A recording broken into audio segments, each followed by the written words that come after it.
जय हिंद फ्रेंड्स, मैं मुकेश सिंह स्वागत करता हूं आपके ही अपने यूट्यूब चैनल पंकी स्पोकन इंग्लिश क्लासेस के वीडियो लेक्चर नंबर 5 में, जहां हम सीखने वाले हैं पहले की बांधी 20 advance vocabs and one master structure की 6 टाइप्स ऑफ सब स्ट्रक्चर यानी 6 टाइप के सेंटेंसेस की प्रैक्टिस करेंगे, जो कि हमारे कन्वर्सेशन को काफ़ी इजी बनाती हैं। यानी हम टोटल कन्वर्सेशन की फुल पैकेज लेने वाले हैं। यानी ऐसे समझें कि हमारे ओवरऑल कम्युनिकेशन में ना यही 6 टाइप के सेंटेंसेस यूज होते हैं। तो आइए मेरे तरीके से टॉपिक चलते सीखते और समझते हैं। फर्स्ट वर्ड है ड्रीफ्स एंड रैप्स। एक फ्रेज है इंग्लिश का जिसका हिंदी मीनिंग होता है छोटी सी गुजारिश। यानी जब भी आपको छोटी सी गुजारिश बोलनी हो तो ड्रीफ्स एंड रैप्स का यूज कर सकते हैं। ये मोस्ट यूजफुल फ्रेजेस हैं। परीक्षा की घड़ी, उसके लिए पीरियड ऑफ टेस्ट। प्रारंभिक जीवन मतलब इंग्लिश में बोला जा सकता है अर्ली लाइफ। हंसी छुटवाना मीन्स सप्लाई ह्यूमर। सुख दुख का साथी, partner of Joy and sorrow. शिक्षा के पश्चात आफ्टर एजुकेशन, आगे बढ़ो, किसी को बोलना है आगे बढ़ो, आगे बोलो, आगे करो तो गो अहेड। सत्यानाश, बेड़ा नर्क, ऐसे हम दिन भर 50 बार ये शब्द यूज करते हैं कि सत्यानाश हो, सत्यानाश बेड़ा नर्क कर दिया। इसका इंग्लिश है रुइन। कल्पना करना, हैव अ फैंसी। मिलनसार, फ्रेंडली। सबसे अधिक, मोस्ट। किसी चीज के बल पर यानी के बल पर के लिए या के बलबूते के लिए यूज होता है बाई द डिंट ऑफ। इसके आगे जिसके बल पर लगाना हो वो आगे ऐड कर दीजिए। जैसे तुम्हारे बल पर तो by the didn't of you, उसके दम पर तो by the didn't of him, ऐसे ऐड किया जा सकता है। पाखंडी, हाइपोक्राइट या हिपोक्राइट, दोनों तरीके से प्रोनाउंस किया जा सकता है। सबके सामने, बिफोर ऑल। के साथ में या के संगत में, इन द कंपनी ऑफ। किसके संगत में, उसके बाद ऐड कर दीजिए कि तुम्हारे साथ में, in the company of you, या किसी और के साथ में, in the company of other people. कुछ कुछ या थोड़ा सा, समवट। कोई सवाल ही पैदा नहीं होता, ये हम दिन भर में 50 बार फ्रेज यूज करते हैं कि कोई सवाल ही पैदा नहीं होता। इसके लिए यूज होता है नो क्वेश्चन अपियर्स। बिल्कुल अकेला, उसके लिए इंग्लिश वर्ड है ऑल अलोन। इतना ही नहीं, नॉट ओनली दिस। जब बोलना है अपने पैरों पर खड़ा होना तो इंग्लिश में बोलेंगे stand on his own legs. या जब तुम बोलना है कि तुम अपने पैरों पर खड़ा हो जा तो stand on your own legs. अभी हिज को रिप्लेस करके अलग अलग एक्सप्रेशन निकाले जा सकते हैं। आवश्यकता के समय में, in the hour of need. तो ये रहे आज के 20 एडवांस वोकैब्स। अब चलते हैं भैया स्ट्रक्चर। तो आज का जो टॉपिक है वो है किसी के पास कुछ होना का सेंस बताने के लिए जब चीज़ें एक हो, दूर हो या नज़दीक हो। तो यहाँ पे मेनली हम क्या इसमें हैव, हैज, हैड का यूज सीखते हैं। जैसे नज़दीक में कोई चीज़ है, जैसे कि कोई व्यक्ति है या कोई चीज़ है, तो जैसे बोलना हो कि इस ये जो कुर्सी है ना, इस कुर्सी के 4 टांग हैं। या अब जो है हिंदी में हम बोलते हैं ना के पास में, तो इंग्लिश जो हैव, हैज, हैड है ना, इसका आपको अलग अलग हिंदी में उसके लिए वर्ड बने हैं। जैसे कि किसी के पास में, या किसी को, जैसे उस कुर्सी को 4 टांग है, उस कुर्सी के 4 टांग है, या उस कुर्सी के के पास 4 टांग है, या उसकी कार है, या उसको कार है, या उसके पास कार है। सबका सेंस एक ही होता है। तो इसलिए मैं क्यों बोलता हूँ कि सेंस को पकड़िए। आप वर्ड को पकड़ेंगे तो हमेशा कंफ्यूजन रहेगा। सेंस होता है कि किसी के पास कुछ है तो उसके लिए हैव, हैज, हैड यूज किया जाता है। तो यहाँ पे जो मास्टर स्ट्रक्चर होगा वो होगा या तो दिस या दैट, एक चीज़ के लिए, क्योंकि यहाँ बात हो रही है। उसके जस्ट बाद कोई नाउन आ जाएगा जिस नाउन के बारे में बात होगी। और उसके बाद प्रेजेंट टाइम के लिए हैज, पास्ट के लिए हैव, एंड फ्यूचर के लिए विल हैव लग जाएगा। उसके बाद जो भी अदर वर्ड होंगे वो बाद में लग जाएंगे। तो सबसे अभी खाली स्ट्रक्चर रटने से बेहतर है कि हम स्ट्रक्चर के साथ साथ कुछ छोटे पहले शॉर्ट सेंटेंसेस की प्रैक्टिस कर लेते हैं, उसके बाद थोड़े से लॉन्ग की प्रैक्टिस, फिर उसके बाद कन्वर्सेशनल प्रैक्टिस करते हैं, ताकि सारे डाउट हमारे क्लियर हो जाए और हम जो है धीरे धीरे करके अच्छे लेवल पे ऑटोमेटिक पहुंच जाए। तो मास्टर स्ट्रक्चर हमने सीख लिया। अब यहाँ पे हम सबसे पहले क्या करते हैं, 6 टाइप्स ऑफ सब स्ट्रक्चर की प्रैक्टिस करते हैं। तो जब भी बोलना हो कि इसके, अब पहले हम शॉर्ट से एकदम छोटे छोटे सेंटेंस देते हैं, जैसे कि इसके पास है, तो इसके साथ क्या हो जाएगा, दिस हैज, क्योंकि एक ही बात हो रही है तो यहाँ पे हैज आएगा। और इसके पास था तो दिस हैड, इसके पास होगा तो दिस विल हैव। अब इसके बाद में कुछ लगा, जैसे कि दिस मैन, यानी दिस मैन हैज, या इस आदमी के पास है, और ऐसे ऐड करके लंबे लंबे सेंटेंस बनाए जाते हैं।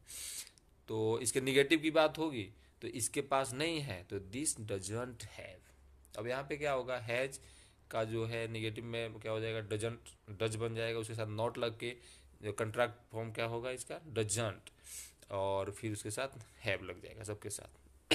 सॉरी, इसके पास नहीं था तो दिस डिडंट हैव, डिड और नॉट का कॉम्बिनेशन हो जाएगा और वो बन जाएगा डिडंट। इसी प्रकार से दिस वोंट हैव, विल और नॉट मिलके क्या बन जाता है, वोंट। तो इसके पास नहीं होगा तो उसके लिए होगा दिस वोंट हैव। फिर इसके जब यस नो टाइप क्वेश्चन की बात करेंगे पॉजिटिव की, तो क्या इसके पास है, तो डज दिस हैव। क्या इसके पास था तो डिड दिस हैव। क्या इसके पास होगा तो विल दिस हैव। फिर जब इसके निगेटिव की बात करेंगे यस नो क्वेश्चन टाइप की क्वेश्चन की, तो क्या इसके पास नहीं है, इसकी इंग्लिश बनेगी डजंट दिस हैव। और क्या इसके पास नहीं था तो डिडंट दिस हैव। एंड क्या इसके पास नहीं होगा सॉरी, तो वोंट दिस हैव। जब बात करते हैं डिटेल्स क्वेश्चन की, तो बीच में हमने एक क्वेश्चन वर्ड लगा दिया है क्या, तो उसको यूज करते हैं कि इसके पास क्या है, तो व्हाट डज दिस हैव। और इसके पास क्या था तो व्हाट डिड दिस हैव। देखिए यहाँ कमाल किस चीज़ का है, जो जो बीच में हेल्पिंग वर्ब लग रहे हैं ना, उसी का सिर्फ अंतर है, बाकी तो इधर भी सेम है उधर भी सेम है। तो जब फ्यूचर में बोला होगा इसके पास क्या होगा तो व्हाट विल दिस हैव।